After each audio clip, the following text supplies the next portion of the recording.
America విద్యార్థి visa కోసం దరఖాస్తు చేసుకున్న ఓ భారతీయ యువకుడికి తిరస్కరణ ఎదురైంది. ఆ తిరస్కరణకు కారణం ఆ యువకుడి వర్క్ ఎక్స్పీరియన్సే. ఈ అనుభవాన్ని అతను రెడిట్ అనే సోషల్ మీడియా ప్లాట్ఫామ్ లో పంచుకోగా అది ఇప్పుడు నెట్టింట్లో పెద్ద చర్చకు దారితీసింది. అమెజాన్ లో 4 ఏళ్లకు పైగా senior investigation and risk specialist గా పనిచేసిన అనుభవం ఉన్నప్పటికీ సిటీ యూనివర్సిటీ ఆఫ్ సియాటెల్ లో గ్లోబల్ మేనేజ్మెంట్ లో ఎంబీఏ చేయడానికి అతను పెట్టుకున్న F1 వీసా దరఖాస్తు తిరస్కరణకు గురైంది.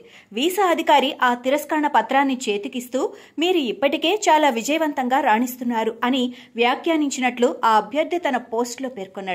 వీసా ఆఫీసర్ తన వృత్తిపరమైన విజయాలను పరిశీలించి ఉన్నత చదువుల కోసం అమెరికా వెళ్లే అవసరం లేదని భావించినట్లుగా అతను నమ్ముతున్నాడు.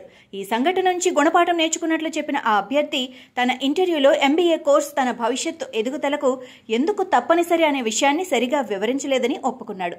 సీనియర్ నాయకత్వ పాత్రలో స్థిరపడటానికి ఈ కోర్సు ఎలా ఉపయోగపడుతుందో ఈసారి స్పష్టంగా వివరించడానికి ప్రయత్నిస్తానని చెప్పాడు. ఇదొక గుణపాఠం అని తన పోస్టులో రాసుకుంటూ మీకు ఇప్పటికే ఒక మంచి ఉద్యోగం ఉంటే ఈ విజయం కేవలం ఒక మెట్టు మాత్రమేనని, మీ ఉన్నత లక్ష్యాన్ని చేరుకోవటానికి ఈ కోర్సు చాలా ముఖ్యమని, మీరు వీసా ఆఫీసర్కి విశ్వాసం కల్పించాలి అని సలహా ఇచ్చాడు.